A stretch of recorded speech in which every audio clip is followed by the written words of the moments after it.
Hello friends, myself Lokesh Garg.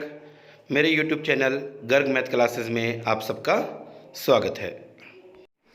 हम पढ़ रहे थे मैट्रिक्स में हम addition of matrix and scalar multiplication के बारे में पढ़ चुके थे। आज हम पढ़ने वाले हैं मल्टीप्लिकेशन ऑफ टू मैट्रिसेस।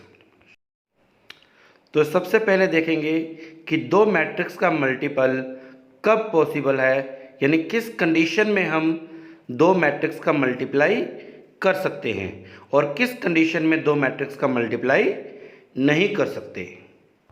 उसके बाद हम डिस्कस करेंगे कि मैट्रिक्स का मल्टीप्लाई कैसे किया जाता है। मान लो ए और बी दो मैट्रिक्स है, तो दोनों को मल्टीप्लाई करना है तो हम उसे ए बी से डिनोट करेंगे। और ए बी को हम तभी फाइंड कर सकते हैं जब number of columns in matrix A equal होंगे number of rows in matrix B. कहने का मतलब ये हुआ कि ए के कॉलम्स और बी के रोज इक्वल होने चाहिए। बहुत बड़ा पॉइंट है ये कि मल्टीप्लाई करने के लिए मैट्रिक्स ए के कॉलम और मैट्रिक्स बी के रोज दोनों इक्वल होनी चाहिए। यदि ये इक्वल नहीं है तो हम मल्टीप्लाई नहीं कर सकते, यानी मल्टीप्लाई पॉसिबल नहीं है। तो एक बार कंडीशन देखते हैं। The multiplication of two matrices is possible only if when the number of columns in matrix A is equal to the number of rows in matrix B. अब आपके सामने ए और बी दो मैट्रिक्स है और उनके ऑर्डर लिखे हुए हैं और आपको ये बताना है क्या हम इनका मल्टीप्लाई कर सकते हैं या नहीं। सिर्फ इतना बताना है, मल्टीप्लाई कर सकते हैं, मल्टीप्लाई इज पॉसिबल और नॉट। हाँ तो फ्रेंड्स, सामने एग्जांपल है। मैट्रिक्स ए का ऑर्डर है 2 इंटू 3 और मैट्रिक्स बी का ऑर्डर है 3 इंटू 1। तो हमें सिर्फ इतना देखना है कि ए के नंबर ऑफ कॉलम्स बी की नंबर ऑफ रोज से इक्वल है या नहीं है। यदि इक्वल है तो मल्टीप्लाई पॉसिबल है, यदि इक्वल नहीं है तो मल्टीप्लाई पॉसिबल नहीं है। हम देख सकते हैं ए में नंबर ऑफ कॉलम्स 3 हैं और बी में नंबर ऑफ रोज 3 हैं, इक्वल है यानी मल्टीप्लाई इज पॉसिबल। तो हम ए बी के आगे लिख देते हैं यस। अब हम सेकंड एग्जांपल देखते हैं। सेकंड एग्जांपल में देखिए, मैट्रिक्स ए का ऑर्डर है 3 इंटू 2 और मैट्रिक्स बी का ऑर्डर भी है 3 इंटू 2। दोनों का ऑर्डर सेम है लेकिन दोनों का मल्टीप्लाई ए बी यहाँ पर पॉसिबल नहीं है। रीज़न क्या है? ए में नंबर ऑफ कॉलम्स 2 हैं, बी में नंबर ऑफ रोज 3 है जो इक्वल नहीं है, इसलिए ए बी पॉसिबल नहीं है। तो हम आगे लिख देते हैं नो। अब थर्ड एग्जांपल देखते हैं। थर्ड एग्जांपल है ए मैट्रिक्स है 2 इंटू 2 ऑर्डर की, बी मैट्रिक्स 3 इंटू 3 ऑर्डर की। हमें साफ दिखाई दे रहा है कि ए के कॉलम्स 2 और बी की रोज 3 इक्वल नहीं है। इसका मतलब इन दोनों का मल्टीप्लाई ए बी पॉसिबल नहीं है। अब लास्ट एग्जांपल आप बताइए पॉसिबल है या नहीं है मल्टीप्लाई। तो हम देख सकते हैं यहाँ मल्टीप्लाई पॉसिबल है। हाँ तो फ्रेंड्स, आपको मल्टीप्लाई की कंडीशन समझ में आ गई होगी। अब बात करेंगे दो मैट्रिक्स को मल्टीप्लाई कैसे किया जाता है। देखिए, हमारे पास 3 इंटू 3 ऑर्डर की दो मैट्रिक्स है और हमें इनका मल्टीप्लाई फाइंड करना है। तो दोनों मैट्रिक्स 3 इंटू 3 ऑर्डर की है, मतलब इनका मल्टीप्लाई पॉसिबल है बिकॉज ए के नंबर ऑफ कॉलम्स 3 और बी की नंबर ऑफ रोज 3 जो इक्वल है, मल्टीप्लाई पॉसिबल है। तो आइए देखते हैं मल्टीप्लाई कैसे करेंगे।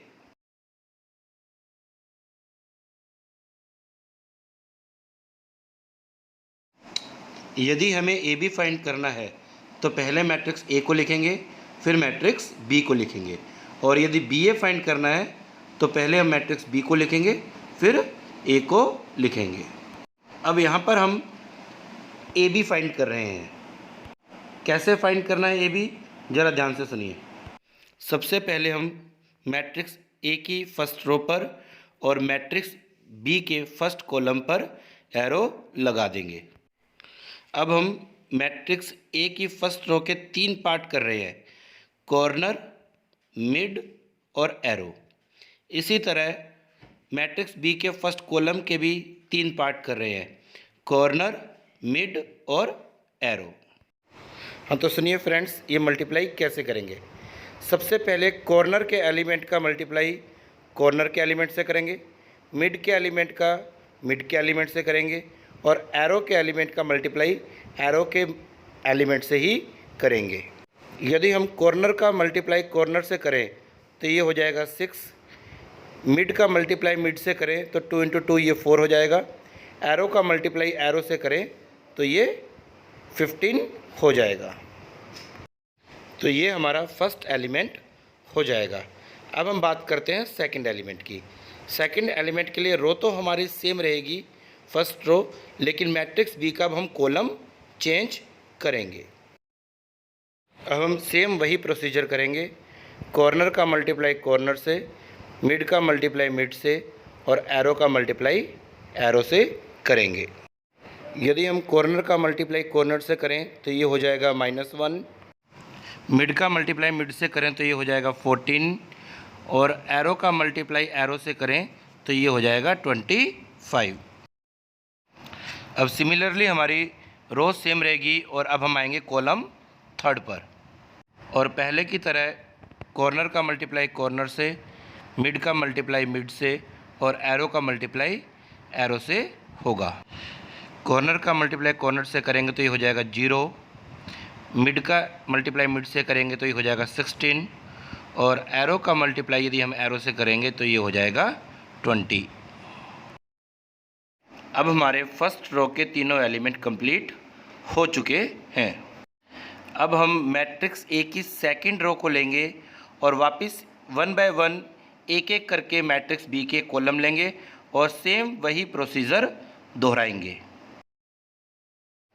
तो देखिए सेकंड रो का फर्स्ट एलिमेंट क्या हो जाएगा, -18 + 4 + 21। सेकंड रो का सेकंड एलिमेंट क्या हो जाएगा, 3 + 14 + 35। सेकंड रो का थर्ड एलिमेंट क्या हो जाएगा, 0 + 16 + 28। अब हम मैट्रिक्स ए की थर्ड रो लेंगे और मैट्रिक्स बी के 1 बाय 1 तीनों कॉलम लेंगे और सेम उसी प्रोसीजर से हम मल्टीप्लाई करेंगे। तो देखिए फ्रेंड्स, थर्ड रो का फर्स्ट एलिमेंट क्या हो जाएगा, 24 + 2 + 18। थर्ड रो का सेकंड एलिमेंट क्या हो जाएगा, -4 + 7 + 30 और थर्ड रो का थर्ड एलिमेंट क्या हो जाएगा, 0 + 8 + 24। अब हम इन एलिमेंट्स को ऐड कर लेंगे। हमारी मैट्रिक्स बन जाएगी 25, 38, 36, 7, 52, 44, 44, 33, 32। हाँ तो फ्रेंड्स, उम्मीद है आपको दो मैट्रिक्स का मल्टीप्लाई समझ में आ गया होगा। अब हम दो मैट्रिक्स के मल्टीप्लाई से रिलेटेड एक इम्पोर्टेंट पॉइंट के बारे में डिस्कस करते हैं। If order of matrix A is m into n and order of matrix B is n into p, then order of matrix AB will be m into p। समझिए क्या मतलब है इसका। मैट्रिक्स A का order m into n है और matrix B का order n into p।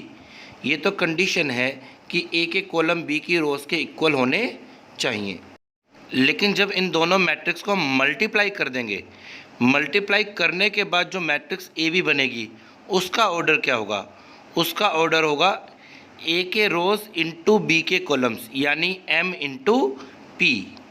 यही हमारे इस पॉइंट में लिखा है।